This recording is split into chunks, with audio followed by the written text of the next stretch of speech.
ਕਹੋ ਕਬੀਰ ਚੰਚਲ ਮਤ ਤਿਆਗੀ, ਕੇਵਲ ਰਾਮ ਭਗਤ ਨਿਜ ਭਾਗੀ। ਵਾਹਿਗੁਰੂ ਜੀ ਕਾ ਖਾਲਸਾ, ਵਾਹਿਗੁਰੂ ਜੀ ਕੀ ਫਤਿਹ। ਕਰੀਬਨ ਵਾਜ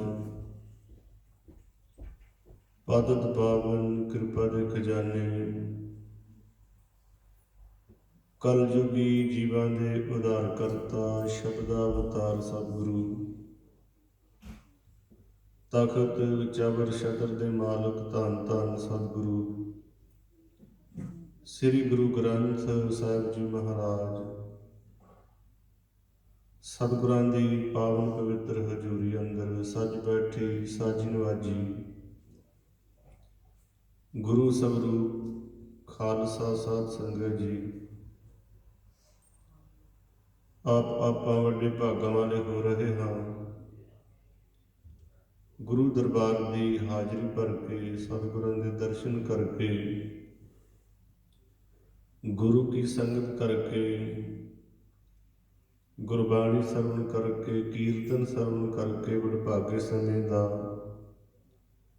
ਲਾਹਾ ਪ੍ਰਾਪਤ ਹੋ ਰਿਹਾ ਹੈ। ਸਤਿਗੁਰਾਂ ਦੀ ਪਾਵਨ ਪਵਿੱਤਰ ਹਜ਼ੂਰੀ ਅੰਦਰ ਪਾਵਨ ਦਰਬਾਰ ਦੀ ਨਿਤਨੇਮ ਮਰਜ਼ਾਦਾ ਅਨੁਸਾਰ ਦੀਵਾਨ ਸਜੇ। ਸੋ ਦਰ ਸ੍ਰੀ ਰਹਿਰਾਸ ਸਾਹਿਬ ਜੀ ਦੇ ਪਾਠ, ਗੁਰੂ ਕੀ ਬਾਣੀ ਦਾ ਕੀਰਤਨ ਆਪ ਸਿੱਖ ਸੰਗਤਾਂ ਨੇ ਹਜ਼ੂਰੀ ਰਾਗੀ ਜਥੇ ਪਾਸੋਂ ਸਰਵਣ ਕੀਤਾ ਹੈ। 8ਵੇਂ ਪਾਤਸ਼ਾਹ ਬਾਲਾ ਪ੍ਰੀਤਮ ਧੰਨ ਧੰਨ ਸਤਿਗੁਰੂ ਸ੍ਰੀ ਗੁਰੂ ਹਰਿਕ੍ਰਿਸ਼ਨ ਸਾਹਿਬ ਸੱਚੇ ਪਾਤਸ਼ਾਹ ਜੀ ਦਾ ਅੱਜ ਪ੍ਰਕਾਸ਼ ਅਵਤਾਰ ਗੁਰਪੁਰਬ ਹੈ। ਐਸੇ ਗੁਰੂਦੇਵ ਜੀ ਦੇ ਪਾਵਨ ਪ੍ਰਕਾਸ਼ ਗੁਰਪੁਰਬ ਦੀ ਸਾਰੀਆਂ ਸਿੱਖ ਸੰਗਤਾਂ ਨੂੰ ਬੇਅੰਤ ਬੇਅੰਤ ਵਧਾਈ ਹੋਵੇ। ਐਸੇ ਗੁਰੂਦੇਵ ਸਤਿਗੁਰੂ ਸੱਚੇ ਪਾਤਸ਼ਾਹ ਜੀ ਦੀ ਬਾਬਤ ਆਪਾਂ ਰੋਜ਼ ਅਰਦਾਸ ਦੇ ਵਿੱਚ ਪੜ੍ਹਦੇ ਸੁਣਦੇ ਹਾਂ। ਸ੍ਰੀ ਹਰਿਕ੍ਰਿਸ਼ਨ ਧਿਆਈਐ, ਜਿਸ ਡਿਠੇ ਸਭ ਦੁੱਖ ਜਾਏ। ਇੰਨੀ ਸਤਿਗੁਰਾਂ ਦੇ ਨਾਮ ਦੇ ਵਿੱਚ ਮਹਾਤਮ ਹੈ ਕਿ ਜਦੋਂ ਜਪ ਲਿਆ ਕਿ ਸ੍ਰੀ ਹਰਿਕ੍ਰਿਸ਼ਨ ਧਿਆਈਐ, ਕਿ ਧੰਨ ਸ੍ਰੀ ਗੁਰੂ ਹਰਿਕ੍ਰਿਸ਼ਨ ਸਾਹਿਬ ਜੀ, ਧੰਨ ਸ੍ਰੀ ਗੁਰੂ ਹਰਿਕ੍ਰਿਸ਼ਨ ਸਾਹਿਬ ਜੀ, ਤੇ ਸਾਰੇ ਦੁੱਖ ਦਲਿੱਦਰ ਜਿਹੜੇ ਉਹ ਨਾਸ ਹੋ ਜਾਂਦੇ ਨੇ, ਖਤਮ ਹੋ ਜਾਂਦੇ ਨੇ। ਜਿਨ੍ਹਾਂ ਨੇ ਸ਼ਰਧਾ ਭਾਵਨਾ ਦੇ ਨਾਲ ਗੁਰੂਦੇਵ ਜੀ ਦੇ ਨਾਮ ਨੂੰ ਲੈ ਲਿਆ। ਮਨ ਜਾਓ ਭਇਆ ਪ੍ਰਭ ਆਗਮ ਸੁਣਿਆ, ਹਰ ਮੰਗਲ ਗਾਓ ਸਖੀ ਗ੍ਰਹਿ ਮੰਦਰ ਬਣਿਆ। ਮਹਾਨ ਸਤਿਗੁਰਾਂ ਦੇ ਪਿਤਾ ਗੁਰਦੇਵ, 7ਵੇਂ ਗੁਰਦੇਵ ਸਤਿਗੁਰੂ ਸ੍ਰੀ ਗੁਰੂ ਹਰਿਰਾਏ ਸਾਹਿਬ ਜੀ, ਆਪ ਜੀ ਦੀ ਮਾਤਾ ਜੀ ਮਾਤਾ ਕਿਸ਼ਨ ਕੌਰ ਜੀ, ਗੁਰਦੇਵ ਜੀ ਨੇ ਕੀਰਤਪੁਰ ਸਾਹਿਬ ਦੇ ਵਿੱਚ ਗੁਰਦੇਵ ਜੀ ਦਾ ਅਵਤਾਰ ਪ੍ਰਕਾਸ਼ ਹੋਇਆ। 8ਵੇਂ ਗੁਰਦੇਵ ਜੀ ਦਾ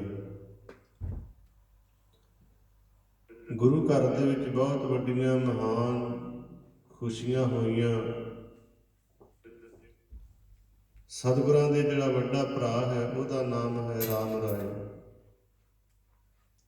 ਛੋਟੇ ਸ੍ਰੀ ਗੁਰੂ ਹਰਿਕ੍ਰਿਸ਼ਨ ਸਾਹਿਬ ਜੀ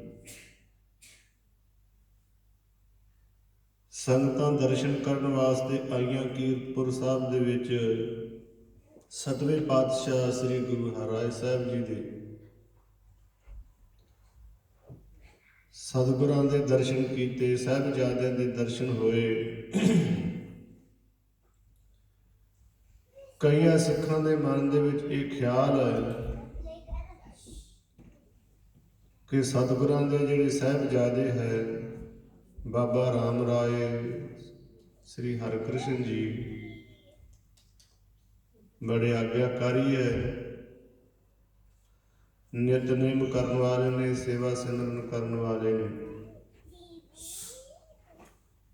ਤੇ ਆਉਣ ਵਾਲੇ ਸਮੇਂ ਦੇ ਵਿੱਚ ਗੁਰੂ ਮਹਾਰਾਜ ਜੀ ਗੁਰਤਾ ਗੱਦੀ ਕਿਹਨੂੰ ਬਖਸ਼ਿਸ਼ ਕਰਨਗੇ?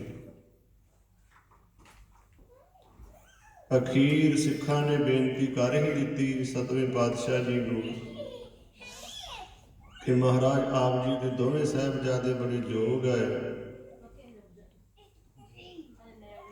ਆਉਣ ਵਾਲੇ ਸਮੇਂ ਦੇ ਵਿੱਚ ਗੁਰਤਾ ਗੱਦੀ ਆਪ ਜੀ ਕਿਸ ਨੂੰ ਬਖਸ਼ਿਸ਼ ਕਰੋਗੇ? ਤਾਂ ਸਤਿਗੁਰੂ ਸੱਚੇ ਪਾਤਸ਼ਾਹ ਜੀ ਨੇ ਸਿੱਖਾਂ ਦੇ ਤਾਈਂ ਕਿਹਾ ਕਿ ਇਸ ਵਕਤ ਦੋਨੋਂ ਸਾਹਿਬਜ਼ਾਦੇ ਨਿਤਨੇਮ ਕਰ ਰਹੇ ਨੇ, ਚੌਂਕੀਆਂ ਦੇ ਉੱਤੇ ਬੈਠ ਕਰਕੇ ਨਿਤਨੇਮ ਕਰ ਰਹੇ ਨੇ। ਇੱਕ ਗੰਧੂਈ ਸੂਈ ਲੈ ਲਓ, ਜਿਸ ਪੀੜ੍ਹੀਆਂ ਦੇ ਉੱਤੇ, ਚੌਂਕੀਆਂ ਦੇ ਉੱਤੇ ਬੈਠੇ ਹੋਏ ਨੇ ਨਾ, ਉਹਨਾਂ ਦੇ ਪਾਵਿਆਂ ਦੇ ਵਿੱਚ ਚੁਭੋ ਕੇ ਵੇਖੋ। ਇੱਕ ਦੋ ਸਿੱਖ ਗਏ ਜਿੱਥੇ ਆਸਣ ਲਾ ਕੇ ਸਾਹਿਬਜ਼ਾਦੇ ਸਜੇ ਹੋਏ ਸੀ, ਰਾਮ ਰਾਏ ਜੀ ਤੇ ਸ੍ਰੀ ਹਰਿਕ੍ਰਿਸ਼ਨ ਸਾਹਿਬ ਜੀ। ਸਭ ਤੋਂ ਪਹਿਲਾਂ ਜਿੱਥੇ ਬਾਬਾ ਰਾਮ ਰਾਏ ਨਿਤਨੇਮ ਗੁਰਬਾਣੀ ਪੜ੍ਹ ਰਹੇ ਸੀ ਨਾ, ਨੇਤਰ ਬੰਦ ਕਰਕੇ, ਉਸ ਪੀੜ੍ਹੀ ਦੇ ਪਾਵੇ ਦੇ ਵਿੱਚ ਸਿੱਖ ਨੇ ਸੂਈ ਜਿਹੜੀ ਹੈ ਚੁਭੋਈ, ਪਰ ਨਾ ਚੁਭੀ। ਜਿੱਥੇ ਗੁਰੂ ਹਰਿਕ੍ਰਿਸ਼ਨ ਸਾਹਿਬ ਜੀ ਬੈਠੇ ਹੋਏ ਸੀ, ਜਿਸ ਚੌਂਕੀ ਦੇ ਉੱਤੇ, ਜਦੋਂ ਉਸ ਪਾਵੇ ਦੇ ਵਿੱਚ ਸੂਈ ਨੂੰ ਚੁਭੋਇਆ ਤੇ ਆਰ ਪਾਰ ਹੋ ਗਈ। ਸੰਗਤ ਦੇ ਵਿੱਚ ਗੁਰੂ ਹਰਿਕ੍ਰਿਸ਼ਨ ਸਾਹਿਬ ਮਹਾਰਾਜ ਜੀ ਦੇ ਪਿਤਾ ਜੀ ਗੁਰੂ ਹਰਿਰਾਏ ਸਾਹਿਬ ਜੀ ਸਜੇ ਹੋਏ ਸੀ। ਸਿੱਖਾਂ ਨੇ ਆਣ ਕੇ ਦੱਸਿਆ, ਮਹਾਰਾਜ ਰਾਮ ਰਾਏ ਦੇ ਪੀੜ੍ਹੀ ਦੇ ਪਾਵੇ ਦੇ ਵਿੱਚ ਸੂਈ ਨਹੀਂ ਲੰਘੀ, ਛੋਟੇ ਸਾਹਿਬਜ਼ਾਦੇ ਸ੍ਰੀ ਹਰਿਕ੍ਰਿਸ਼ਨ ਸਾਹਿਬ ਜੀ ਦੇ ਪਾਵੇ ਦੇ ਵਿੱਚ ਸੂਈ ਆਰ ਪਾਰ ਹੋ ਗਈ ਹੈ। ਸਿੱਖਾਂ ਦੇ ਤਾਈਂ, ਸੰਗਤਾਂ ਦੇ ਤਾਈਂ ਸਤਿਗੁਰਾਂ ਨੇ ਸੁਣਾ ਕਰਕੇ ਕਿਹਾ ਸੀ, ਇਹ ਹੁਣ ਤੁਸੀਂ ਆਪ ਅਨੁਮਾਨ ਲਾ ਲਓ ਕਿ ਜਿਹੜਾ ਰਾਮ ਰਾਏ ਹੈ, ਉਹਦੇ ਹਜੇ ਬਾਣੀ ਮੁੱਖ ਦੇ ਵਿੱਚ ਹੀ ਹੈ, ਅੰਦਰ ਨਹੀਂ ਗਈ। ਅੰਦਰ ਅਜੇ ਕਠੋਰ ਹੈ, ਅੰਦਰ ਜਿਹੜਾ ਉਹ ਹਾਲੇ ਕੋਮਲ ਨਹੀਂ ਹੋਇਆ, ਜਿਸ ਕਰਕੇ ਪੀੜ੍ਹੀ ਦੇ ਅਸਰ ਨਹੀਂ ਹੋਇਆ। ਜਿਹੜੇ ਹਰਿਕ੍ਰਿਸ਼ਨ ਸਾਹਿਬ ਜੀ ਹੈ, ਉਹਨਾਂ ਦੇ ਹੁਣ ਨਾਮ ਬਾਣੀ ਸਿਮਰਨ ਜਿਹੜੀ ਹੈ ਅੰਦਰ ਚਲੇ ਗਿਆ ਹੈ। ਜਿਸ ਤਰ੍ਹਾਂ ਹਿਰਦਾ ਕੋਮਲ ਹੋ ਗਿਆ ਨਾ, ਬਾਣੀ ਪ੍ਰਵੇਸ਼ ਹੋ ਗਈ ਹੈ, ਤੇ ਇਸੇ ਤਰ੍ਹਾਂ ਹੀ ਉਹਨਾਂ ਦਾ ਜਿਹੜਾ ਪੀੜ੍ਹੀ ਦਾ ਪਾਵਾ ਉਹ ਕੋਮਲ ਹੋ ਗਿਆ ਹੈ। ਉਹਨਾਂ ਦੀ ਗੁਰਬਾਣੀ ਪੜ੍ਹਨ ਦੇ ਨਾਲ ਇਹ ਹੁਣ ਤੁਸੀਂ ਅਨੁਮਾਨ ਲਾ ਲਓ ਕਿ ਆਉਣ ਵਾਲੇ ਸਮੇਂ ਦੇ ਵਿੱਚ ਗੁਰਤਾ ਗੱਦੀ ਦੇ ਜਿਹੜੇ ਮਾਲਕ ਉਹ ਛੋਟੇ ਸਾਹਿਬਜ਼ਾਦੇ ਸ੍ਰੀ ਗੁਰੂ ਹਰਿਕ੍ਰਿਸ਼ਨ ਸਾਹਿਬ ਜੀ ਹੋਣਗੇ। ਜਦੋਂ ਸਮਾਂ ਬਣਿਆ, ਗੁਰਦੇਵ ਸੱਚੇ ਪਾਤਸ਼ਾਹ ਜੀ ਨੂੰ ਬਾਲਕ ਅਵਸਥਾ ਦੇ ਵਿੱਚ ਹੀ ਗੁਰਤਾ ਗੱਦੀ ਦੀ ਪ੍ਰਾਪਤੀ ਹੋਈ। ਆਪ ਜਦੋਂ ਸਤਿਗੁਰੂ ਸੱਚੇ ਪਾਤਸ਼ਾਹ ਜੀ ਸੱਚਖੰਡ ਨੂੰ ਚਲੇ ਗਏ, ਸ੍ਰੀ ਗੁਰੂ ਹਰਿਰਾਏ ਸਾਹਿਬ ਜੀ ਗੁਰਤਾ ਗੱਦੀ ਬਖਸ਼ਿਸ਼ ਕਰਕੇ, ਉਸ ਸਮੇਂ ਰਾਮ ਰਾਏ ਦਿੱਲੀ ਦੇ ਵਿੱਚ ਸੀ, ਔਰੰਗਜ਼ੇਬ ਬਾਦਸ਼ਾਹ ਦੇ ਕੋਲ ਇੱਥੇ ਸੀ, ਸ਼ਕਤੀਆਂ ਵਿਖਾਉਂਦਾ ਹੁੰਦਾ ਸੀ। ਹੁਣ ਗੁਰੂ ਦੀਆਂ ਸੰਗਤਾਂ ਕੀਰਤਪੁਰ ਸਾਹਿਬ ਦੇ ਵਿੱਚ ਆਉਣੀਆਂ ਸ਼ੁਰੂ ਹੋਈਆਂ, 8ਵੇਂ ਪਾਤਸ਼ਾਹ ਜੀ ਦੇ ਦਰਸ਼ਨ ਕਰਨ ਵਾਸਤੇ। ਬਾਲਕ ਅਵਸਥਾ ਹੈ, ਸਰੀਰ ਕੋਮਲ ਹੈ, ਬੜੀ ਸੁੰਦਰ ਸੂਰਤ ਸਰੂਪ ਹੈ ਗੁਰਦੇਵ ਜੀ ਦਾ। ਜਦੋਂ ਸੰਗਤਾਂ ਆਉਂਦੀਆਂ ਨੇ ਗੁਰਦੇਵ ਜੀ ਨੂੰ ਮੱਥਾ ਟੇਕਦੀਆਂ ਨਾ, ਜਦੋਂ ਚਰਨੀ ਹੱਥ ਲਾਉਂਦੀਆਂ ਨੇ ਤੇ ਸਤਿਗੁਰੂ ਜੀ ਖਿੜਖਿੜਾ ਕੇ ਹੱਸ ਪੈਂਦੇ ਨੇ। ਕਿਉਂ ਕਰਕੇ ਸਰੀਰ ਦੀ ਅਵਸਥਾ ਬਾਲਕ ਹੈ ਨਾ, ਤੇ ਜਿਹੜੀ ਅੰਦਰਲੀ ਜੋਤ ਹੈ ਉਹ ਤਾਂ ਗੁਰੂ ਨਾਨਕ ਸਾਹਿਬ ਬੈਠੇ ਹੋਏ ਨੇ। ਜੋਤ ਬਹੁਤ ਬਲਵਾਨ ਹੈ। ਤੇ ਜਦੋਂ ਮਹਾਰਾਜ ਜੀ ਹੱਸਦੇ ਐ, ਮੱਥਾ ਟੇਕਣ ਵਾਲਿਆਂ ਦੇ ਵੱਲੇ ਵੇਖ ਕਰਕੇ ਨੇਤਰਾਂ ਦੇ ਨਾਲ ਜਦੋਂ ਵੇਖਦੇ ਐ, ਉਹ ਹੱਸਣ ਦੇ ਨਾਲ ਹੀ, ਨੇਤਰਾਂ ਦੇ ਨਾਲ ਵੇਖਣ ਦੇ ਨਾਲ ਹੀ ਸਤਿਗੁਰੂ ਮਹਾਰਾਜ ਜੀ ਤਾਰੀ ਜਾਂਦੇ ਨੇ। ਇੰਨੀ ਨਿਗਾਹ ਦੇ ਵਿੱਚ, ਇੰਨਾ ਜਿਹੜਾ ਹੈ ਖਿਆਲ ਦੇ ਵਿੱਚ ਸਤਿਗੁਰਾਂ ਦੀ ਬਰਕਤ ਹੈ। ਉਦੋਂ ਹੀ ਸਿੱਖ ਦਾ ਜਨਮ ਮਰਨ ਕੱਟਿਆ ਜਾਂਦਾ ਹੈ। ਐਸੇ ਗੁਰਦੇਵ ਜੀ ਹੈ। ਉਸ ਸਮੇਂ ਕਿਸੇ ਇਲਾਕੇ ਦੀ ਸੰਗਤ ਆ ਰਹੀ ਸੀ ਸਤਿਗੁਰਾਂ ਦੇ ਦਰਸ਼ਨ ਕਰਨ ਵਾਸਤੇ। ਉਹ ਸੰਗਤ ਦੇ ਵਿੱਚ ਇੱਕ ਚੋਰ ਰਲ ਗਿਆ ਨਾਲ, ਸੰਗਤ ਰੂਪ ਬਣ ਕੇ। ਕਿਹੜਾ ਕੋਈ ਮੱਥੇ ਤੇ ਲਿਖਿਆ ਕਿ ਚੋਰ ਹੈ, ਜਦੋਂ ਨਾਲ ਤੁਰਿਆ ਆਵੇ ਕਿ ਜਦੋਂ ਰਸਤੇ ਦੇ ਵਿੱਚ ਕਿਤੇ ਦਾ ਲੱਗਾ, ਕਿਸੇ ਨਾ ਕਿਸੇ ਦੀ ਮੈਂ ਚੋਰੀ ਕਰਨੀ ਹੈ। ਪਰ ਉਹਦਾ ਰਸਤੇ ਦੇ ਵਿੱਚ ਜਿੰਨੇ ਪੜਾਅ ਲੱਗੇ ਕਿਤੇ ਦਾ ਨਾ ਲੱਗਾ, ਚੋਰੀ ਨਾ ਕਰ ਸਕਿਆ, ਨਾਲ ਤੁਰਿਆ ਤਾਂ ਆਇਆ। ਜਦੋਂ ਕੀਰਤਪੁਰ ਸਾਹਿਬ ਦੇ ਵਿੱਚ ਪਹੁੰਚਾ, ਸਿੱਖ ਸੰਗਤਾਂ ਦੇ ਨਾਲ ਵੇਖਿਆ ਕਿ ਬਹੁਤ ਵੱਡੀ ਹੋਰ ਇੱਥੇ ਲੋਕਾਂ ਦੀ ਭੀੜ ਹੈ, ਸੰਗਤਾਂ ਦੀ ਭੀੜ ਹੈ, ਸਤਿਗੁਰਾਂ ਦੇ ਦਰਸ਼ਨ ਕਰਨ ਵਾਸਤੇ ਆਏ ਹੋਏ ਨੇ। ਫਿਰ ਇਸ ਨੇ ਸੋਚਿਆ ਕਿ ਇੱਥੇ ਮੇਰਾ ਦਾ ਲੱਗੇਗਾ, ਕਿਤੇ ਨਾ ਕਿਤੇ ਕਿਸੇ ਦਾ ਕੁਝ ਮੈਂ ਚਰਾ ਸਕਦਾ ਹਾਂ, ਭੀੜ ਜਿੱਥੇ ਇੰਨੀ ਹੈ। ਇਹ ਸੰਗਤਾਂ ਦੇ ਨਾਲ ਮਿਲਿਆ ਰਿਹਾ। ਜਦੋਂ ਸੰਗਤਾਂ ਨੇ ਪ੍ਰਸ਼ਾਦਾ ਛਕਣ ਵਾਸਤੇ ਲੰਗਰ ਦੇ ਵਿੱਚ ਗਈਆਂ, ਨਾਲ ਚਲੇ ਗਿਆ। ਉੱਥੇ ਜਿਹੜੇ ਲੰਗਰ ਤਿਆਰ ਕਰਨ ਵਾਲੇ ਨੇ ਉਹ ਵੀ ਵਾਹਿਗੁਰੂ ਵਾਹਿਗੁਰੂ ਸਤਿਨਾਮ ਵਾਹਿਗੁਰੂ ਦੀ ਧੁਨੀ ਦਾ ਜਾਪ ਹੋ ਰਿਹਾ ਹੈ। ਜਿਹੜਾ ਲੰਗਰ ਪ੍ਰਸ਼ਾਦਾ ਵਰਤਾਉਣ ਵਾਲੇ ਨੇ ਉਹ ਵੀ ਵਾਹਿਗੁਰੂ ਦਾ ਜਾਪ ਕਰ ਰਹੇ ਨੇ। ਜਿਹੜੀਆਂ ਸੰਗਤਾਂ ਪੰਗਤਾਂ ਲਾ ਕੇ ਬੈਠੀਆਂ ਹੋਈਆਂ ਨੇ ਪ੍ਰਸ਼ਾਦਾ ਛਕਣ ਵਾਸਤੇ, ਉਹ ਵੀ ਉੱਚੀ ਉੱਚੀ ਜਾਪ ਕਰ ਰਹੇ ਨੇ। ਇਹ ਵੀ ਨਾਲ ਜਾਪ ਕਰੀ ਜਾਵੇ ਕਿ ਪਤਾ ਨਾ ਲੱਗੇ ਕਿ ਇਹ ਚੋਰ ਹੈ। ਸੰਗਤ ਰੂਪ ਹੋ ਕਰਕੇ ਨਾਲ ਰਿਹਾ, ਪਰ ਅੰਦਰ ਦਾ ਜਿਹੜਾ ਖਿਆਲ ਸੀ ਕਿ ਮੈਂ ਚੋਰੀ ਕਰਨੀ ਹੈ ਕਿਸੇ ਦੀ। ਵਾਹਿਗੁਰੂ ਵਾਹਿਗੁਰੂ ਕਰਦੇ ਹਾਂ, ਪ੍ਰਸ਼ਾਦਾ ਛਕਿਆ। ਉਧਰੋਂ ਜਦੋਂ ਸਮਾਂ ਬਣਿਆ ਗੁਰਦੇਵ ਜੀ ਦੇ ਦਰਸ਼ਨ ਕਰਨ ਦਾ, ਸਭਾ ਲੱਗੀ, ਸੋਹਣੇ ਬਸਤਰ, ਪਿਸ਼ਾਕ, ਦਸਤਾਰਾ, ਸੀਸ ਦੇ ਉੱਤੇ ਕਲਗੀ, ਸੁੰਦਰ ਸਰੂਪ ਹੈ, ਬਾਲਕ ਅਵਸਥਾ ਹੈ। ਗੁਰਦੇਵ ਜੀ ਸਿੰਘਾਸਨ ਦੇ ਉੱਤੇ ਸਜੇ ਨੇ, ਸਤਿਗੁਰੂ ਗੁਰੂ ਹਰਿਕ੍ਰਿਸ਼ਨ ਸਾਹਿਬ ਜੀ ਸੰਗਤਾਂ ਨੂੰ ਦਰਸ਼ਨ ਦੇਣ ਵਾਸਤੇ। ਤੇ ਸੰਗਤਾਂ ਦੀ ਜਿਹੜੀ ਭੀੜ ਹੈ ਬਹੁਤ ਲੱਗੀ ਹੋਈ ਹੈ, ਕਤਾਰ ਲੱਗੀ ਹੋਈ ਹੈ, ਲਾਈਨ ਲੱਗੀ ਹੋਈ ਹੈ ਮਹਾਰਾਜ ਜੀ ਦੇ ਦਰਸ਼ਨ ਕਰਨ ਵਾਸਤੇ। ਆਪੋ ਆਪਣੀਆਂ ਜਿਹੜੀਆਂ ਕੋਈ ਭੇਟਾਂ ਹੱਥਾਂ ਦੇ ਵਿੱਚ ਰੱਖੀਆਂ ਹੋਈਆਂ ਨੇ। ਇਹ ਜਿਹੜਾ ਚੋਰ ਹੈ ਇਹ ਵੀ ਕਤਾਰ ਦੇ ਵਿੱਚ ਲੱਗਾ ਹੋਇਆ ਹੈ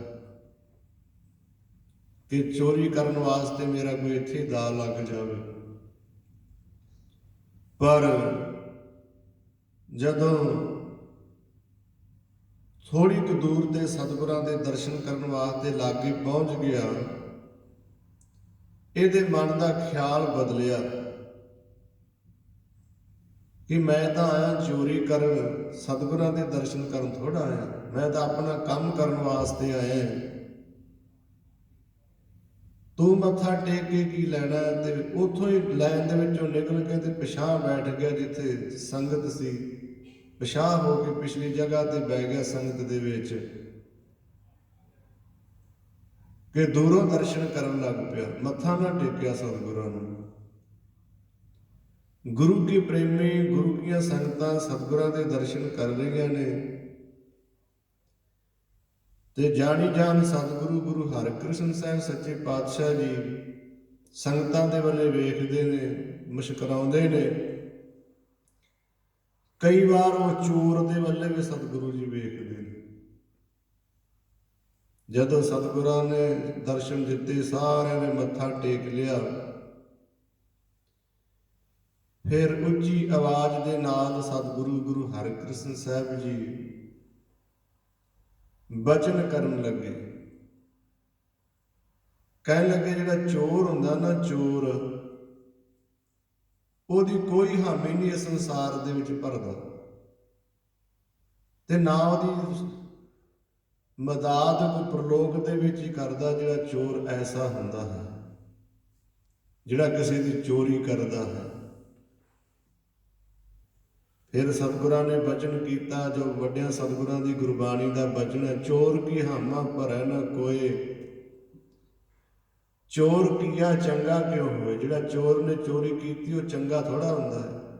ਮਾਰੇ ਕਹਿੰਦੇ ਕਿ ਕੋਈ ਹਾਮੀ ਨਹੀਂ ਭਰਦਾ। ਕਹਿੰਦੇ ਕਿ ਚੋਰ ਨੂੰ ਖਾਂਦਿਆਂ ਨਾ ਵੇਖੋ, ਉਹਨੂੰ ਪੈਂਦੀਆਂ ਵੇਖੋ। ਕਹਿੰਦੇ ਮਹਾਰਾਜ ਕਹਿਣ ਲੱਗੇ ਜਿਹੜਾ ਚੋਰ ਹੁੰਦਾ ਤੇ ਕੋਈ ਨਹੀਂ ਹਾਮੀ ਭਰਦਾ। ਇਹ ਜਿਹੜਾ ਚੋਰ ਬੈਠਾ ਹੋਇਆ ਸੀ ਨਾ, ਤੇ ਕੰਨਾਂ ਦੇ ਵਿੱਚ ਸਤਿਗੁਰਾਂ ਦੀ ਆਵਾਜ਼ ਇਸ ਤਰ੍ਹਾਂ ਪਈ। ਮਨ ਦੇ ਵਿੱਚ ਖਿਆਲ ਆਇਆ ਕਿ ਸਤਿਗੁਰੂ ਜੀ ਨਾਲੇ ਮੇਰੇ ਵੱਲ ਵੇਖ ਰਹੇ ਨੇ ਦੂਰੋਂ, ਤੇ ਮਹਾਰਾਜ ਜੀ ਤਾਂ ਮੈਨੂੰ ਸੁਣਾ ਰਹੇ ਨੇ।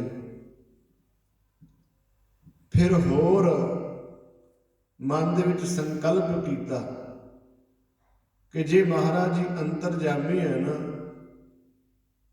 ਜੇ ਅੰਦਰ ਦੀ ਗੱਲ ਨੂੰ ਸਮਝਣ ਵਾਲੇ ਹੈ, ਹੁਣ ਮੈਨੂੰ ਕੀ ਪਤਾ ਕਿ ਮੈਨੂੰ ਹੀ ਕਹਿ ਰਹੇ ਨੇ। ਚਾਹੇ ਤੇ ਫਿਰ ਮੇਰਾ ਨਾਂ ਲੈ ਕੇ ਕਹਿਣ, ਮੇਰਾ ਨਾਂ ਲੈ ਕੇ ਕਹਿਣ, ਦੱਸਣ ਕਿ ਤੂੰ ਚੋਰ ਹੈ। ਜਦੋਂ ਇਸ ਤਰ੍ਹਾਂ ਸੰਕਲਪ ਫੁਰਨਾ ਮਨ ਦੇ ਵਿੱਚ ਚੋਰ ਦੇ ਆਇਆ ਤੇ ਮਹਾਰਾਜ ਜੀ ਨੇ ਨਾਂ ਲੈ ਕੇ ਆਵਾਜ਼ ਮਾਰਨੀ, ਉਹ ਜਸਵੰਤ ਰਾਏ। ਜਸਵੰਤ ਰਾਏ ਸੀ ਉਹਦਾ ਨਾਂ, ਚੋਰ ਦਾ। ਅਸੀਂ ਤੈਨੂੰ ਕਹਿ ਰਹੇ ਸਾਡੇ ਕੋਲ ਆ। ਜਦੋਂ ਸਤਿਗੁਰਾਂ ਨੇ ਐਸਾ ਬਚਨ ਕੀਤਾ, ਚੋਰ ਦਾ ਜਿਹੜਾ ਸੀ ਮਨ ਪਿਘਲ ਗਿਆ, ਮਨ ਮੋਮ ਹੋਇਆ, ਨਿਮਰਤਾ ਦੇ ਵਿੱਚ ਆਇਆ, ਨੇਤਰਾਂ ਦੇ ਵਿੱਚ ਜਲ ਆ ਗਿਆ ਕਿ ਸਤਿਗੁਰੂ ਮਹਾਰਾਜ ਜੀ ਠੀਕ ਅੰਤਰਜਾਮੀ ਹੈ। ਮਹਾਰਾਜ ਕਹਿਣ ਲੱਗੇ ਸਾਡੇ ਕੋਲ ਆ। ਜਦੋਂ ਉੱਠ ਕਰਕੇ ਸਤਿਗੁਰਾਂ ਦੇ ਗੁਰਦੇਵ ਸਤਿਗੁਰੂ ਗੁਰੂ ਹਰਿਕ੍ਰਿਸ਼ਨ ਸਾਹਿਬ ਜੀ ਦੇ ਚਰਨਾਂ ਤੇ ਚੋਰ ਨੇ, ਜਸਵੰਤ ਰਾਏ ਨੇ ਮੱਥਾ ਟੇਕਿਆ, ਨੇਤਰਾਂ ਦੇ ਵਿੱਚ ਜਲ ਆ ਗਿਆ। ਮਹਾਰਾਜ ਕਹਿਣ ਲੱਗੇ ਗੁਰੂ ਨਾਨਕ ਸਾਹਿਬ ਦਾ ਘਰ ਹੈ, ਇੱਥੇ ਤਾਂ ਵੱਡੇ ਵੱਡੇ ਅਪਰਾਧੀ ਪਾਪੀ ਬਖਸ਼ੇ ਜਾਂਦੇ ਨੇ। ਜਿਸ ਪਾਪੀ ਕੋ ਮਿਲੇ ਨਾ ਢੋਈ, ਸਰਨ ਆਵੇ ਤਾਂ ਨਿਰਮਲ ਹੋਈ। ਸਿਰਫ ਇੰਨਾ ਹੈ ਕਿ ਆਪਣਾ ਜਿਹੜਾ ਗੁਨਾਹ ਕਬੂਲ ਕਰ ਲਵੇ ਕਿ ਮੈਂ ਗੁਨਾਹਗਾਰ ਹਾਂ। ਹਮ ਅਵਗੁਣ ਭਰੇ ਏਕ ਗੁਣ ਨਾਹੀ, ਅੰਮ੍ਰਿਤ ਛਾੜ ਬਿਖੈ ਬਿਖ ਖਾਈ। ਜੇਤਾ ਸਮੁੰਦ ਸਾਗਰ ਨੀਰ ਭਰਿਆ, ਤੇਤੇ ਅਵਗੁਣ ਹਮਾਰੇ। ਦਇਆ ਕਰਹੁ ਕਿਛ ਮੇਰ ਉਪਾਵੋ, ਡੁੱਬਦੇ ਪੱਥਰ ਤਾਰੇ। ਮਹਾਰਾਜ ਕਹਿਣ ਲੱਗੇ ਤੇ ਆਪਣਾ ਜਿਹੜਾ ਗੁਨਾਹ ਕਬੂਲ ਕਰ ਲਵੇ ਕਿ ਮਹਾਰਾਜ ਮੇਰੇ ਵਿੱਚ ਕੋਈ ਵੀ ਗੁਣ ਨਹੀਂ ਹੈ, ਮੈਂ ਅਵਗੁਣਾਂ ਦਾ ਭਰਿਆ ਹੋਇਆ ਹੈ, ਆਪ ਕਿਰਪਾ ਕਰਕੇ ਬਖਸ਼ ਲੈਣਾ ਕਰੋ। ਫਿਰ ਮਹਾਰਾਜ ਕਹਿੰਦੇ ਕਿ ਸੁਧ ਅਪਰਾਧ ਕਰਤ ਹੈ ਜੇਤੇ, ਜਨਨੀ ਚੀਦਨ ਰਾਗ ਸਤੇਤੇ। ਕਿ ਪੁੱਤਰ ਭਾਵੇਂ ਮਾਂ ਦਾ ਜਿੰਨੇ ਮਰਜ਼ੀ ਅਪਰਾਧ ਕਰ ਲਵੇ, ਗਲਤੀਆਂ ਕਰ ਲਵੇ, ਪਰ ਜਦੋਂ ਗਲਤੀ ਮੰਨ ਲਵੇ ਤੇ ਮਾਂ ਚਤਾਰਦੀ ਨਹੀਂ। ਇਸੇ ਤਰ੍ਹਾਂ ਗੁਰੂ ਪਰਮੇਸ਼ਰ ਜਿਹੜਾ ਮਾਤਾ ਪਿਤਾ ਰੂਪ ਹੈ, ਜੀਵ ਜਿਹੜਾ ਹੈ ਉਹ ਪੁੱਤਰ ਰੂਪ ਹੈ। ਉਹ ਜਿੰਨੇ ਮਰਜ਼ੀ ਅਪਰਾਧ ਕਰ ਲਵੇ, ਪਰ ਗੁਰੂ ਪਰਮੇਸ਼ਰ ਜਿਹੜਾ ਬਖਸ਼ਿੰਦ ਹੈ, ਗੁਰੂ ਚਰਨਾਂ ਦੇ ਨਾਲ ਲਾ ਲੈਂਦਾ ਹੈ। ਐਸੇ ਗੁਰਦੇਵ ਧੰਨ ਗੁਰੂ ਹਰਿਕ੍ਰਿਸ਼ਨ ਸਾਹਿਬ ਸੱਚੇ ਪਾਤਸ਼ਾਹ ਜੀ ਨੇ ਇਹਨੂੰ ਬਖਸ਼ ਦਿੱਤਾ। ਕਹਿਣ ਲੱਗਾ, ਮਹਾਰਾਜ ਮਾਫੀ ਦੇ ਦਿਓ, ਚੋਰੀ ਕਰਨ ਦਾ ਜਿਹੜਾ ਫੁਰਨਾ ਹੈ ਅੰਦਰ ਵਿਕਾਰ, ਉਹ ਨਾਸ ਕਰ ਦਿਓ, ਮੈਨੂੰ ਆਪਣੇ ਚਰਨਾਂ ਦੇ ਨਾਲ ਜੋੜ ਲਓ। ਸਤਿਗੁਰੂ ਸੱਚੇ ਪਾਤਸ਼ਾਹ ਜੀ ਨੇ ਬਖਸ਼ਿਸ਼ ਕਰ ਦਿੱਤੀ। ਚਰਨ ਪਾਉ ਦੇ ਕੇ ਸਿੱਖ ਬਣਾ ਕੇ ਚੋਰੀ ਕਰਨ ਦਾ ਜਿਹੜਾ ਵਿਕਾਰ ਸੀ ਨਾਸ ਕਰਕੇ ਹਿਰਦੇ ਦੇ ਵਿੱਚ ਨਾਮ ਟਿਕਾ ਦਿੱਤਾ। ਫਿਰ ਬੜਾ ਸਮਾਂ ਗੁਰੂ ਘਰ ਦੇ ਵਿੱਚ ਰਿਹਾ। ਸਤਿਗੁਰਾਂ ਨੇ ਬਚਨ ਕੀਤਾ ਸੀ, ਜਸਵੰਤ ਰਾਏ ਨਾਮ ਜਪਿਆ ਕਰ, ਤੇਰੀ ਆਉਣ ਵਾਲੀ ਕੁਲਾਂ ਜਿਹੜੀਆਂ ਨੇ ਰਾਜੇ ਹੋ ਕੇ ਰਿਹਾ ਕਰਨਗੇ। ਇਸੇ ਤਰ੍ਹਾਂ ਜਿਨ੍ਹਾਂ ਦਾ ਪਰਿਵਾਰ ਸੀ ਮੇਰੇ ਸਤਿਗੁਰਾਂ ਦੇ ਨਾਲ ਆਉਣ ਵਾਲਿਆਂ ਗੁਰੂ ਸਾਹਿਬਾਂ ਦੇ ਨਾਲ ਰਿਹਾ। ਐਸੇ ਬਖਸ਼ਿੰਦ ਧੰਨ ਸ੍ਰੀ ਗੁਰੂ ਹਰਿਕ੍ਰਿਸ਼ਨ ਸਾਹਿਬ ਸੱਚੇ ਪਾਤਸ਼ਾਹ ਜੀ, ਜਿਨ੍ਹਾਂ ਦਾ ਅੱਜ ਪ੍ਰਕਾਸ਼ ਗੁਰਪੁਰਬ ਹੈ, 361ਵਾਂ ਮਹਾਰਾਜ ਜੀ ਦਾ ਅਵਤਾਰ ਪ੍ਰਕਾਸ਼ ਪੁਰਬ ਹੈ। ਮਾਤਾ ਕਿਸ਼ਨ ਕੌਰ ਜੀ ਪਿਤਾ ਗੁਰੂ ਹਰਿਰਾਏ ਸਾਹਿਬ ਜੀ ਦੇ ਗ੍ਰਹਿ ਵਿਖੇ ਸਤਿਗੁਰਾਂ ਦਾ ਇਹ ਅਵਤਾਰ ਪ੍ਰਕਾਸ਼ਮਾਨ ਸਤਿਗੁਰੂ ਮਹਾਰਾਜ ਜੀ ਹੋਏ। ਸੋ ਐਸੇ ਗੁਰਦੇਵ ਜੀ ਦਾ ਇਹ ਆਪਾਂ ਜੋ ਜਸ ਕੀਤਾ ਹੈ, ਸਤਿਗੁਰੂ ਮਹਾਰਾਜ ਜੀ ਇਹ ਕਿਰਪਾ ਕਰਨ, ਆਪੇ ਲਾਓ ਆਪਣਾ ਪਿਆਰ, ਸਾਨੂੰ ਆਪਣਾ ਪਿਆਰ ਸ਼ਰਧਾ ਭਾਵਨਾ ਬਖਸ਼ਿਸ਼ ਕਰਕੇ ਗੁਰਸਿੱਖੀ ਦੇ ਨਾਲ ਜਿਹੜਾ ਜੋੜਨਾ ਕਰਨ। ਆਓ ਹੁਣ ਆਪਾਂ ਸ਼ਬਦ ਦੇ ਨਾਲ ਜੁੜੀਏ। ਜੋ ਸ਼ਬਦ ਦੀ ਕਥਾ ਵਿਚਾਰ ਚੱਲ ਰਹੀ ਹੈ, ਭਗਤਾਂ ਦੀ ਬਾਣੀ ਹੈ, ਗੌੜੀ ਰਾਗ ਹੈ, ਕਬੀਰ ਸਾਹਿਬ ਜੀ ਦਾ ਭਗਤ ਜੀ ਦਾ ਇਹ ਸ਼ਬਦ ਹੈ। ਕੋਈ ਰਾਜਾ, ਕੋਈ ਸ਼ਾਹੂਕਾਰ ਭਗਤ ਜੀ ਦੇ ਕੋਲ ਆਇਆ। ਉਹਨੇ ਸੋਨੇ ਦੀਆਂ ਜਿਹੜੀਆਂ ਮੋਹਰਾਂ ਨੇ ਨਾ ਥਾਲ ਭਰ ਕੇ ਅੱਗੇ ਰੱਖ ਕੇ ਬੇਨਤੀ ਕੀਤੀ ਕਿ ਮੈਨੂੰ ਪਰਮੇਸ਼ਰ ਵਿਖਾਓ, ਮੇਰੇ ਹਿਰਦੇ ਦੇ ਵਿੱਚ ਪਰਮੇਸ਼ਰ ਦੀ ਸਖਿਆਤਕਾਰ ਕਰਾਓ, ਮੈਨੂੰ ਆਪਣੀ ਦੀ ਤਰ੍ਹਾਂ ਨਾਮ ਸਿਮਰਨ ਦੀ ਜਿਹੜੀ ਉਹ ਦਾਤ ਬਖਸ਼ਣਾ ਕਰੋ। ਉਹਦੀ ਇਹ ਥਾਲ ਵਾਲੀ ਸੋਨੇ ਵਾਲੀ ਭੇਟਾ ਵੇਖ ਕਰਕੇ ਨਾ ਕਬੀਰ ਸਾਹਿਬ ਜੀ ਨੇ ਇਹ ਬਚਨ ਕੀਤਾ। ਕਹਿਣ ਲੱਗੇ,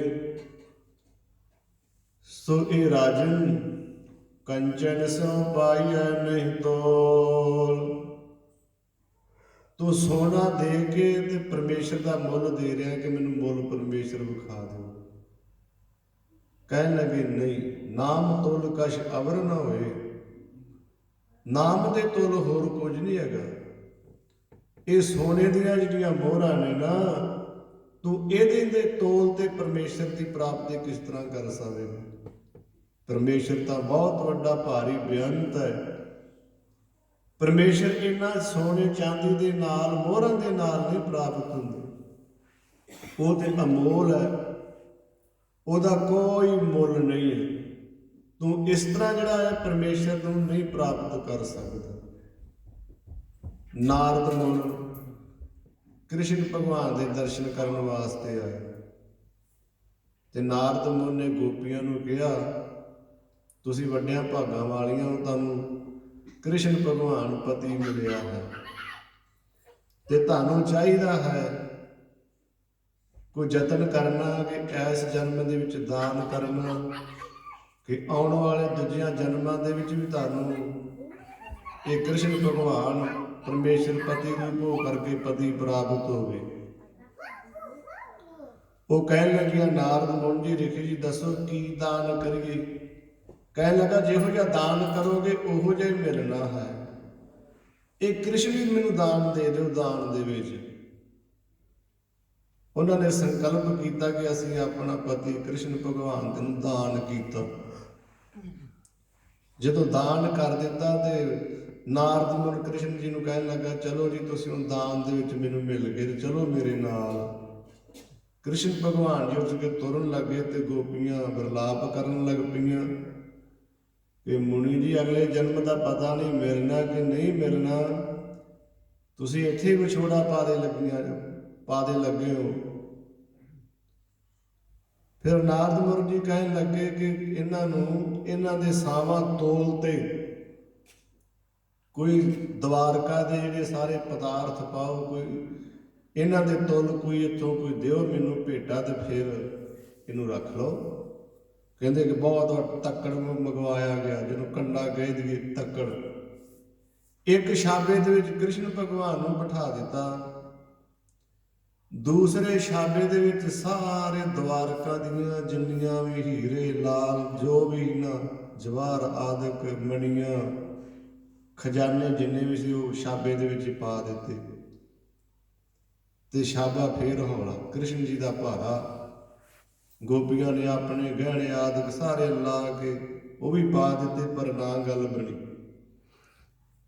ਹਰਫ ਲੱਗੀਆਂ ਕਿ ਇਹ ਕੀ ਗੱਲ ਹੈ, ਇਹ ਜੇ ਨਾ ਤੋਰ ਪੂਰਾ ਹੋਇਆ ਤੇ ਇਹਨੇ ਤੇ ਸਾਡੇ ਪਤੀ ਕ੍ਰਿਸ਼ਨ ਜੀ ਨੂੰ ਲੈ ਜਾਣਾ।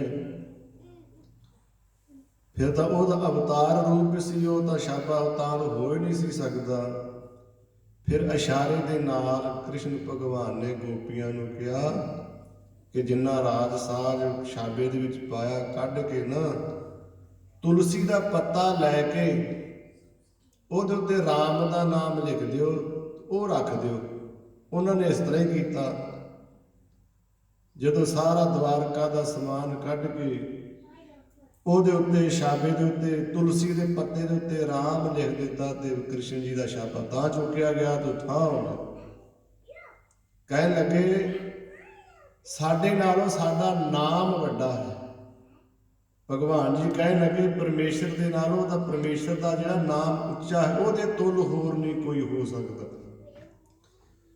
ਤੇ ਫਿਰ ਕ੍ਰਿਸ਼ਨ ਭਗਵਾਨ ਦਾ ਚੋਜ ਵੇਖ ਕੇ ਨਾਰਦ ਨੂੰ ਕਹਿਣ ਲੱਗਾ ਜੇ ਤੇਰਾ ਨਾਮ ਵੱਡਾ ਤੇ ਫਿਰ ਮੈਂ ਨਾਮ ਹੀ ਖੜਦਾ, ਮੈਂ ਤੈਨੂੰ ਕੀ ਕਰਕੇ ਖੜਨਾ।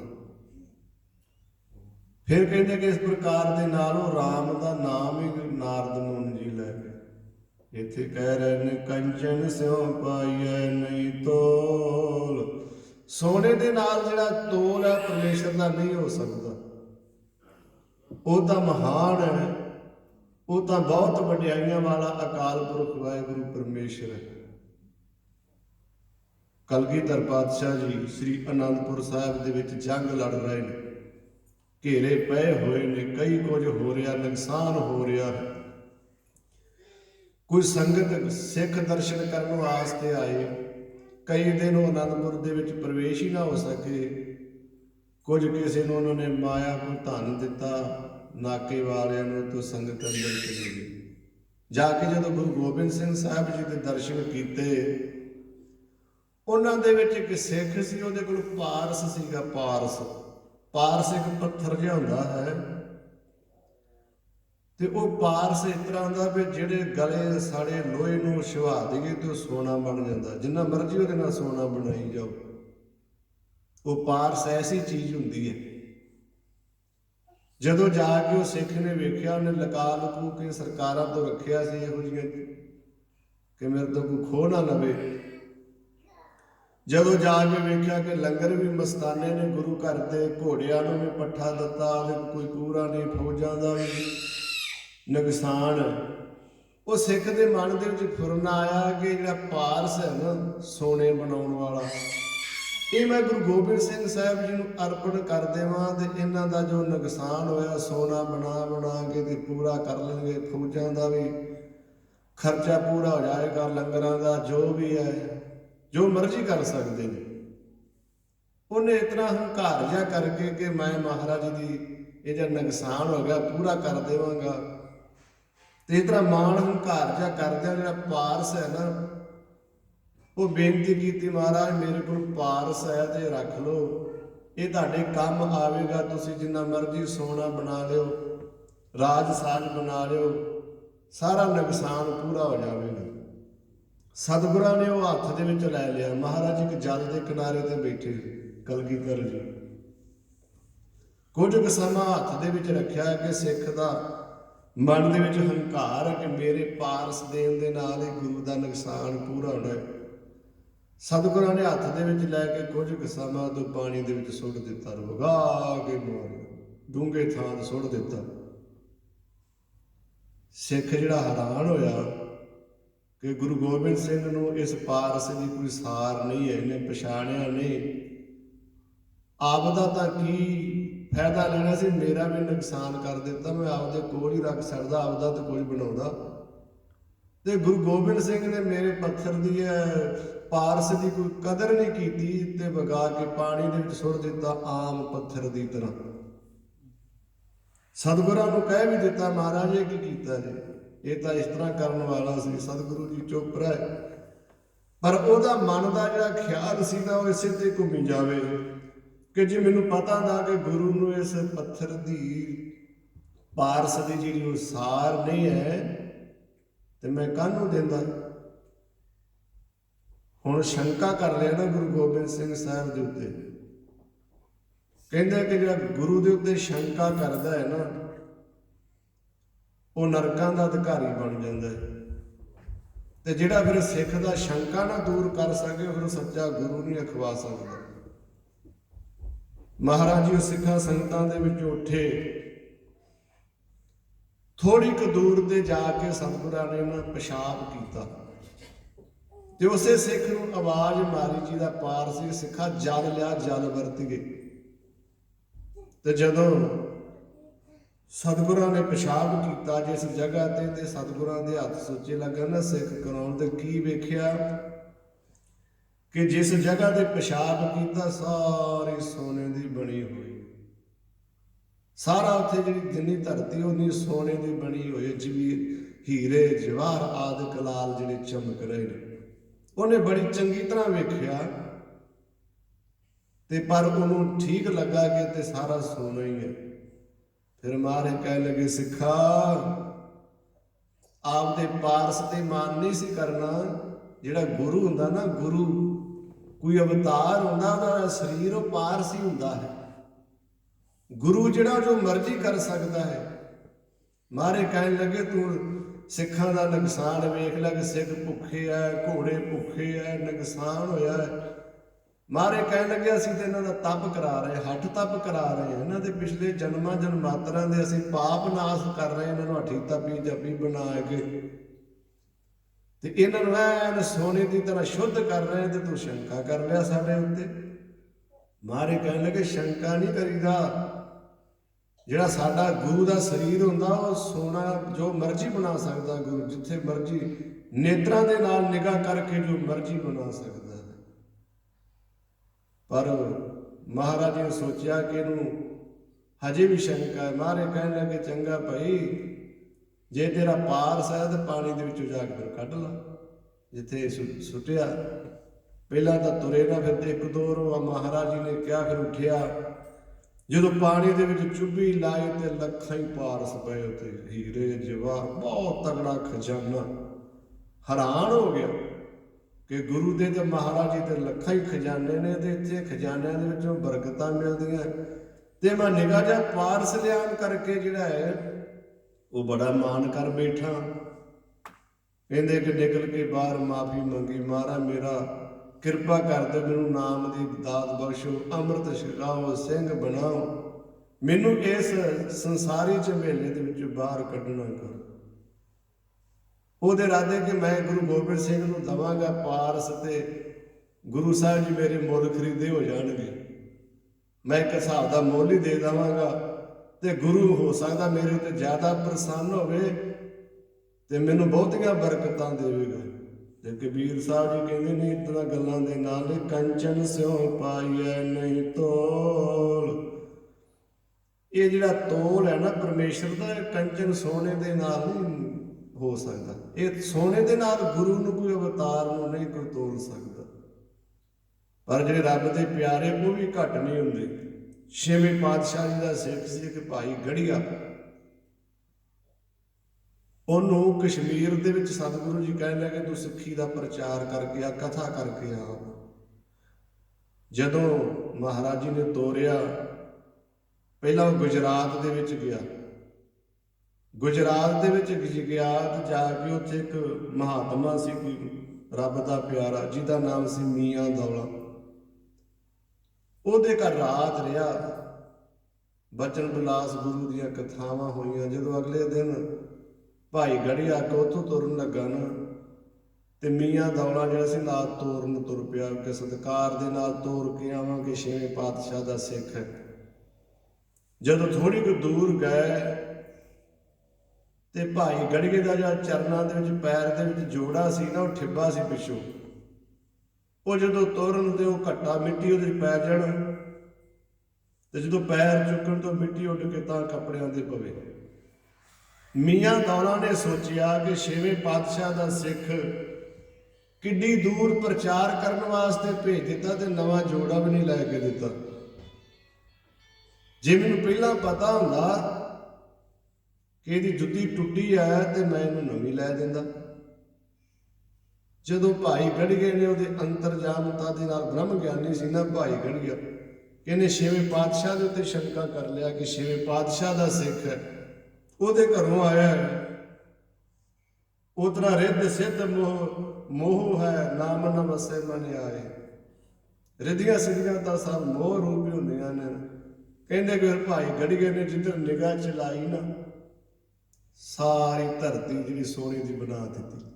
ਜਿੱਥੇ ਰੋਡ ਪਏ ਸੀ ਹੀਰੇ ਲੱਗਣ ਲੱਗ ਪਏ, ਜਵਾਹਰ ਆਦਿਕ। ਤੇ ਮੀਆਂ ਦੌਲਾ ਵੇਖ ਕੇ ਹੈਰਾਨ ਹੋ ਗਿਆ, ਚਰਨਾਂ ਤੇ ਡਿੱਗ ਪਿਆ, ਕਹਿਣ ਲੱਗਾ ਮਹਾਂਪੁਰਖੋ ਬਖਸ਼ੋ, ਮੈਂ ਤਾਂ ਸ਼ੰਕਾ ਕਰ ਲਿਆ ਸੀ ਕਿ ਗਰੀਬ ਸਿੱਖ ਪੈਰਾਂ ਦੇ ਵਿੱਚ ਚੱਜ ਦਾ ਜੋੜਾ ਵੀ ਤੇ ਛੇਵੇਂ ਪਾਤਸ਼ਾਹ ਨੇ ਪ੍ਰਚਾਰ ਕਰਨ ਵਾਸਤੇ ਤੋਰ ਦਿੱਤਾ ਹੈ, ਪਰ ਨਹੀਂ, ਤੁਸੀਂ ਤਾਂ ਮਹਾਨ ਹੋ। ਭਾਈ ਗੜੀਆ ਕਹਿਣ ਲੱਗਾ ਤੂੰ ਸਾਡੇ ਸਤਿਗੁਰਾਂ ਦੇ ਉੱਤੇ ਸ਼ੰਕਾ ਕੀਤਾ ਹੈ। ਜੇ ਨਾਮ ਇਹਨਾਂ ਕੋ ਵਿਖਾਉਂਦਾ, ਪਹਿਲੀ ਤਾਂ ਗੱਲ ਵਿਖਾਉਣ ਦੀ ਗੱਲ ਕੋਈ ਨਹੀਂ ਸੀ, ਨਹੀਂ ਸੀ ਵਿਖਾਉਣੀ ਚਾਹੀਦੀ ਇੰਨੀ ਕਿ ਸ਼ਕਤੀ, ਪਰ ਤੇਰੀ ਗੁਰੂ ਤੋਂ ਸ਼ਰਧਾ ਟੁੱਟਣੀ ਸੀ। ਤੂੰ ਗੁਰੂ ਦੇ ਉੱਤੇ ਸ਼ਰਧਾ ਨਹੀਂ ਸੀ ਰੱਖਣੀ ਕਿ ਗੁਰੂ ਸਮਰੱਥ ਨਹੀਂ। ਸਾਡਾ ਗੁਰੂ ਸਮਰੱਥ ਹੈ, ਜੋ ਮਰਜ਼ੀ ਬਣਾ ਸਕਦਾ ਹੈ। ਫਿਰ ਕਹਿਣ ਲੱਗੇ ਤੁਸੀਂ ਇਹਨਾਂ ਸਾਦਾ ਲਿਬਾਸ ਕਿਉਂ ਰੱਖਿਆ ਹੈ, ਟੁੱਟੀ ਜੁੱਤੀ ਕਿਉਂ ਪਾਈ ਹੈ? ਕਹਿਣ ਲੱਗੇ ਇਹ ਵਿਕਾਰਾਂ ਦਾ ਕਿਲਾ ਹੈ, ਜੋ ਚਮਕੀਲੇ ਭੜਕੀਲੇ ਚੰਗੇ ਜੋੜੇ ਇਸ ਤਰ੍ਹਾਂ ਪਾਵਾਂਗੇ ਇਹਦੇ ਨਾਲ ਫਿਰ ਵਿਕਾਰ ਵੀ ਆ ਜਾਂਦੇ ਨੇ। ਜਦੋਂ ਸਰੀਰ ਦੇ ਉੱਤੇ ਸਾਦਾ ਲਿਬਾਸ ਹੋਵੇਗਾ ਨਾ, ਫਿਰ ਜਿਹੜੇ ਵਿਕਾਰ ਹੈ ਨਾ ਉਹ ਮਨੁੱਖ ਦੇ ਲਾਗੇ ਨਹੀਂ ਆਉਂਦੇ ਤੇ ਮਨ ਸ਼ੁੱਧ ਰਹਿੰਦਾ ਹੈ। ਭਾਈ ਗੜੀਆ ਕਹਿਣ ਲੱਗੇ ਇਹ ਸਾਡੇ ਸਾਦੇ ਲਿਬਾਸ ਦੇ ਵਿੱਚ ਰਹਿਣਾ, ਸਾਡੇ ਵਿਕਾਰਾਂ ਨੂੰ ਅੰਦਰ ਨਹੀਂ ਪ੍ਰਵੇਸ਼ ਹੁੰਦੇ, ਫਿਰ ਕਿਲਾ ਹੈ, ਇਹ ਕਿਲਾ ਰੂਪ ਹੈ। ਸੋ ਇਸ ਦੇ ਬਾਅਦ ਕਹਿੰਦੇ ਨੇ ਕੰਚਨ ਸਿਉ ਪਾਈਐ ਨਹੀਂ ਤੋਲ, ਮਨ ਦੇ ਰਾਮ ਲਿਆ ਹੈ ਮੋਲ। ਕਹਿਣ ਲੱਗੇ ਸੋਨਾ ਚਾਂਦੀ ਬਹੁਤੀਆਂ ਭੇਟਾਂ ਦੇ ਨਾਲ ਪਰਮੇਸ਼ਰ ਜਿਹੜਾ ਪ੍ਰਸੰਨ ਨਹੀਂ ਹੁੰਦਾ, ਉਹਨੂੰ ਤੇ ਮਨ ਦੇਣਾ ਪੈਂਦਾ। ਮਨ ਦੇ ਰਾਮ ਲਿਆ ਹੈ ਮੋਲ। ਮਨ ਕਿਹਨੇ ਦਿੱਤਾ? ਮਨ ਦਿੱਤਾ ਭਾਈ ਲਹਿਣੇ ਨੇ। ਜਵਾਲਾਮੁਖੀ ਦੀ ਯਾਤਰਾ ਕਰਨ ਵਾਸਤੇ ਸਾਥੀਆਂ ਦੇ ਨਾਲ ਜਾ ਰਹੇ ਸੀ, ਦੇਵੀ ਦੀ ਯਾਤਰਾ ਕਰਨ ਵਾਸਤੇ 6 ਮਹੀਨਿਆਂ ਬਾਅਦ ਜਾਂਦੇ ਹੁੰਦੇ ਸੀ। ਤੇ ਜਦੋਂ ਕਰਤਾਰਪੁਰ ਦੇ ਲਾਗੋਂ ਦੀ ਲੰਘਣ ਲੱਗੇ, ਸਾਥੀਆਂ ਨੂੰ ਭਾਈ ਲਹਿਣਾ ਜੀ ਕਹਿਣ ਲੱਗੇ ਤੁਸੀਂ ਇੱਥੇ ਖਲੋ, ਕਿਉਂ ਕਰਕੇ ਸਾਰੇ ਦੇ ਮੁਖੀ ਸੀ ਨਾ ਇਹ, ਸੰਗਤਾਂ ਨੂੰ ਨਾਲ ਇਹ ਜਵਾਲਾਮੁਖੀ ਦੇ ਲੈ ਕੇ ਜਾਂਦੇ ਹੁੰਦੇ ਸੀ ਭਾਈ ਲਹਿਣਾ ਜੀ, ਤੁਸੀਂ ਸਾਰੇ ਇੱਥੇ ਖਲੋ ਤੇ ਮੈਂ ਗੁਰੂ ਨਾਨਕ ਸਾਹਿਬ ਜੀ ਦੇ ਦਰਸ਼ਨ ਕਰਾਂ। ਜਦੋਂ ਘੋੜੀ ਦੇ ਉੱਤੇ ਸਵਾਰ ਨੇ ਭਾਈ ਲਹਿਣਾ ਜੀ, ਕਰਤਾਰਪੁਰ ਨੂੰ ਤੁਰੇ ਆਉਂਦੇ ਨੇ, ਘੋੜੀ ਦੇ ਉੱਤੇ ਸਵਾਰ ਨੇ ਤੇ ਗੁਰੂ ਨਾਨਕ ਸਾਹਿਬ ਜੀ ਜਾਣੀ ਜਾਣ ਨੇ ਕਿ ਭਾਈ ਲਹਿਣਾ ਜੀ ਆ ਰਹੇ ਨੇ। ਤੇ ਅੱਗੋਂ ਦੀ ਆ ਗਏ, ਘੋੜੇ ਦੀ ਵਾਂਗ ਫੜ ਲਈ। ਜਦੋਂ ਭਾਈ ਲਹਿਣੇ ਨੇ ਪੁੱਛਿਆ ਬਾਬਾ ਮੈਂ ਗੁਰੂ ਨਾਨਕ ਸਾਹਿਬ ਜੀ ਦੇ ਦਰਸ਼ਨ ਕਰਨੇ ਆ, ਹੈ ਤੇ ਮਹਾਰਾਜ ਸੀ ਉਹ। ਮਹਾਰਾਜ ਕਹਿਣ ਲੱਗੇ ਇੱਥੇ ਹੀ ਹੈ ਮਹਾਰਾਜ, ਆਜੋ ਤੁਹਾਨੂੰ ਦਰਸ਼ਨ ਕਰਾ ਦਿੰਦੇ ਆ। ਘੋੜੀ ਦੀ ਵਾਂਗ ਫੜ ਲਈ ਅੱਗੋਂ। ਜਦੋਂ ਲਾਗੇ ਜੇ ਚਲੇ ਗਏ ਤੇ ਕਹਿਣ ਲੱਗੇ ਉਤਰ ਕੇ ਤੇ ਘੋੜੀ ਬੰਨ ਲਾ ਤੇ ਅੱਜ ਦਰਵਾਜ਼ੇ ਥਾਣੀ ਲੰਘ ਕੇ ਉੱਥੇ ਆ ਜਾ, ਗੁਰੂ ਅੱਗੇ ਬੈਠਾ। ਸਤਿਗੁਰੂ ਜੀ ਹੋਰ ਦਰਵਾਜ਼ੇ ਥਾਣੀ ਦਵਾ ਦਵਾ ਆਪਣੇ ਆਸਣ ਤੇ ਚਲੇ ਗਏ। ਜਦੋਂ ਭਾਈ ਲਹਿਣਾ ਜੀ ਘੋੜੀ ਤੋਂ ਉਤਰ ਕੇ ਸਾਹਮਣੇ ਗਏ, ਵੇਖਿਆ ਤਾਂ ਉਹੀ ਬਾਬਾ ਹੈ ਜਿਹੜਾ ਘੋੜੀ ਦੀ ਵਾਂਗ ਫੜ ਕੇ ਅੱਗੇ ਆਇਆ ਹੈ। ਮੱਥਾ ਟੇਕਿਆ, ਕਹਿਣ ਲੱਗੇ ਬਾਬਾ ਜੀ ਮਹਾਰਾਜ ਸੱਚੇ ਪਾਤਸ਼ਾਹ ਜੀ ਮਾਫੀ ਕਰ ਦਿਓ, ਆਪ ਜੀ ਦਾ ਸਮਰੱਥ ਹੋ ਤੇ ਤੁਸੀਂ ਘੋੜੀ ਦੇ ਉੱਤੇ ਚੜ੍ਹਿਆ ਹੋਏ ਮੇਰੀਆਂ ਵਾਗਾਂ ਫੜ ਕੇ ਆਏ ਹੋ। ਮਹਾਰਾਜ ਕਹਿਣ ਲੱਗੇ ਜਿਹੜੇ ਲੈਣ ਆਉ ਨਾ ਉਹ ਘੋੜੀਆਂ ਦੇ ਉੱਤੇ ਚੜ੍ਹ ਕੇ ਆਉਂਦੇ, ਜਿਹਨੇ ਕਿਸੇ ਕੋਲ ਲੈਣਾ ਹੋਵੇ ਤੂੰ ਲੈਣਾ ਤੇ ਅਸੀਂ ਕੁਝ ਤੈਨੂੰ ਦੇਣਾ ਹੈ। ਸਤਿਗੁਰਾਂ ਦੇ ਚਰਨ ਪਕੜੇ, ਮਨ ਅਰਪਣ ਕਰ ਦਿੱਤਾ, ਐਸਾ ਮਨ ਅਰਪਣ ਕਰ ਦਿੱਤਾ, ਫਿਰ ਉੱਥੋਂ ਮਨ ਹਿੱਲਿਆ ਨਹੀਂ, ਮਨ ਨਹੀਂ ਕਿਤੇ ਗਿਆ। ਦਰਸ਼ਨ ਕਰਕੇ ਕਹਿਣ ਲੱਗੇ ਮਹਾਰਾਜ ਮੇਰੇ ਸਾਥੀ ਹੈ ਤੇ ਮੈਂ ਉਹਨਾਂ ਨੂੰ ਦੱਸ ਆਣ ਕੇ ਸਾਥੀਆਂ ਨੂੰ ਕਹਿਣ ਲੱਗਾ ਤੁਸੀਂ ਯਾਤਰਾ ਜਾਣਾ ਤੇ ਅੱਗੇ ਚਲੇ ਜਾਓ, ਤੁਹਾਡੀ ਮਰਜ਼ੀ ਹੈ, ਪਿਛਾਂਹ ਮੁੜਨਾ ਤਾਂ ਪਿਛਾਂਹ, ਮੈਂ ਨਹੀਂ ਜੀ ਹੁਣ ਕਿਤੇ ਵੀ ਜਾਣਾ ਯਾਤਰਾ ਤੇ, ਮੈਨੂੰ ਹੁਣ ਇੱਥੇ ਮਿਲ ਗਈ ਸਾਰੀ ਦੇਵੀ ਦੇਵਤਿਆਂ ਦੀ ਯਾਤਰਾ ਹੁਣ ਇੱਥੇ ਹੀ ਹੈ। ਤੇ ਭਾਈ ਲਹਿਣੇ ਨੇ ਜਿਹੜਾ ਮਨ ਹੈ ਨਾ ਉਹ ਗੁਰੂ ਨੂੰ ਅਰਪਣ ਕਰ ਦਿੱਤਾ। ਮਹਾਰਾਜ ਮੇਰਾ ਮਨ ਅਰਪਣ ਹੈ। ਫਿਰ ਆਗਿਆ ਦੇ ਵਿੱਚ ਰਹਿ ਕੇ ਆਪਣੀ ਮਨ ਮਰਜ਼ੀ ਨਹੀਂ ਕੋਈ ਕੀਤੀ ਤੇ ਗੁਰੂ ਦੀ ਮਰਜ਼ੀ ਦੇ ਨਾਲ ਹੀ ਚੱਲਦੇ ਰਹੇ ਨੇ। ਗੁਰੂ ਨਾਨਕ ਸਾਹਿਬ ਜੀ ਦੇ ਨਾਲ ਐਸਾ ਮਨ ਦਿੱਤਾ, ਐਸਾ ਮਨ ਦਾ ਮੁੱਲ ਦਿੱਤਾ, ਭੇਟਾ ਦਿੱਤੀ ਤੇ ਗੁਰੂ ਮੁੱਲ ਹੀ ਖਰੀਦ ਲਿਆ। ਮਨ ਦੇ ਰਾਮ ਲਿਆ ਹੈ ਮੋਲ। ਗੁਰੂ ਨੂੰ ਮਨ ਤਨ ਜਿਹੜਾ ਉਹ ਅਰਪਣ ਕਰ ਦਿੱਤਾ ਤੇ ਗੁਰੂ ਨਾਨਕ ਸਾਹਿਬ ਜੀ ਨੂੰ ਵਸੀਕਾਰ ਕਰ ਲਿਆ। ਜਾਨਾਂ ਤੋਂ ਪਿਆਰੇ ਸਿੱਖਾਂ ਨੂੰ, ਪੁੱਤਰਾਂ ਨੂੰ ਛੱਡ ਕੇ ਤੇ ਗੁਰਤਾ ਗੱਦੀ ਭਾਈ ਲਹਿਣੇ ਨੂੰ ਦੇ ਦਿੱਤੀ। ਐਸਾ ਮੁੱਲ ਖਰੀਦ ਦਿੱਤਾ, ਐਸਾ ਮੁੱਲ ਦੇ ਦਿੱਤਾ ਭਾਈ ਲਹਿਣੇ ਨੇ। ਇਹ ਹੈ ਮੁੱਲ। ਇੱਥੇ ਕਬੀਰ ਸਾਹਿਬ ਜੀ ਵੀ ਕਹਿ ਰਹੇ ਨੇ ਮਨ ਦੇ ਰਾਮ ਲਿਆ ਹੈ ਮੋਲ। ਅਸੀਂ ਆਪਣਾ ਰਾਜਨ ਤੇਰੇ ਸੋਨੇ ਦੇ ਨਾਲ ਚਾਂਦੀ ਦੇ ਨਾਲ ਤੋਲ ਨਹੀਂ ਪੂਰਾ ਹੋਣਾ ਤੇ ਮਨ ਦਾ ਜਿਹੜੀ ਭੇਟਾ ਹੈ ਨਾ ਇਹ ਦੇਣੀ ਪੈਣੀ ਹੈ। ਜਿਨ ਪ੍ਰੇਮ ਕੀਓ ਤਿਨ ਹੀ ਪ੍ਰਭ ਪਾਇਓ। ਜਿਹੜਾ ਪ੍ਰੇਮ ਕਰੂਗਾ ਨਾ ਉਹਨੂੰ ਪ੍ਰਭੂ ਪਰਮੇਸ਼ਰ ਦੀ ਜਿਹੜੀ ਹੈ ਪ੍ਰਾਪਤੀ ਹੋਣੀ ਹੈ। ਅਬ ਮੋਹਿ ਰਾਮ ਆਪਣਾ ਕਰ ਜਾਣਿਆ। ਕਬੀਰ ਸਾਹਿਬ ਜੀ ਕਹਿਣ ਲੱਗੇ ਹੁਣ ਜਿਹੜਾ ਰਾਮ ਪਰਮੇਸ਼ਰ ਹੈ ਨਾ ਉਹਨੂੰ ਹੁਣ ਅਸੀਂ ਆਪਣਾ ਕਰਕੇ ਜਾਣ ਲਿਆ, ਕੋਈ ਸਾਡਾ ਹੀ ਹੈ, ਉਹ ਮੇਰੇ ਪ੍ਰਾਣ ਹੈ, ਉਹ ਮੇਰੀ ਜਿੰਦ ਜਾਨ ਹੈ। ਏਕ ਪ੍ਰਾਣ ਪਰਮੇਸ਼ਰ ਜਿਹੜਾ ਹੈ ਉਹ ਸਾਡੇ ਹਿਰਦੇ ਦੇ ਵਿੱਚ ਵਸ ਰਿਹਾ। ਸਹਿਜ ਸੁਭਾਏ ਮੇਰਾ ਮਨ ਮਾਨਿਆ। ਹੁਣ ਸੁਤੇ ਸੁਭਾਏ ਜਿਹੜਾ ਸਾਡਾ ਜਿਹੜਾ ਮਨ ਹੈ ਨਾ ਉਹ ਪਰਮੇਸ਼ਰ ਦੇ ਨਾਲ ਮੰਨਿਆ ਗਿਆ, ਉਹਦੇ ਨਾਲ ਸਾਡਾ ਜਿਹੜਾ ਹੈ ਜੋੜ ਜੁੜ ਗਿਆ ਹੈ। ਹੁਣ ਸਾਡਾ ਜਿਹੜਾ ਪਰਮੇਸ਼ਰ ਹੈ, ਜਿਹੜਾ ਮੇਰਾ ਰੂਪ ਹੈ, ਮੈਂ ਕਬੀਰ ਹੈ ਤੇ ਕਬੀਰ ਜਿਹੜਾ ਪਰਮੇਸ਼ਰ ਹੈ, ਇੱਕ ਰੂਪ ਹੋ ਗਏ। ਸਾਡੇ ਵਿੱਚ ਕੋਈ ਭਿੰਨ ਭੇਦ ਜਿਹੜਾ ਹੈ ਉਹ ਫਰਕ ਨਹੀਂ ਰਿਹਾ। ਸੋ ਅੱਜ ਦੀ ਵਿਚਾਰ ਇੱਥੋਂ ਤੱਕ ਹੈ। ਸਤਿਗੁਰੂ ਸੱਚੇ ਪਾਤਸ਼ਾਹ ਜੀ ਕਿਰਪਾ ਕਰਨ। ਗੁਰੂ ਕਾ ਜਸ ਅਗਾਧ ਬੋਧ ਹੈ, ਸਮੁੰਦਰ ਦੀ ਨਿਆਈ ਹੈ, ਤੁਸ਼ ਬੁੱਧੀ ਦੇ ਨਾਲ ਬੇਨਤੀਆਂ ਕੀਤੀਆਂ। ਗੁਰੂ ਸਾਹਿਬ ਸੰਗਤ ਬਖਸ਼ਯੋਗ ਬਖਸ਼ ਲੈਣਾ। ਅੱਗੇ ਵਾਸਤੇ ਸਤਿਗੁਰਾਂ ਦਾ ਸ੍ਰੇਸ਼ਟ ਜਸ ਕਰਨ ਦਾ ਬਲ ਬਖਸ਼ਣਾ ਜੀ। ਅਬ ਮੋਹਿ ਰਾਮ ਆਪਣਾ ਕਰ ਜਾਣਿਆ।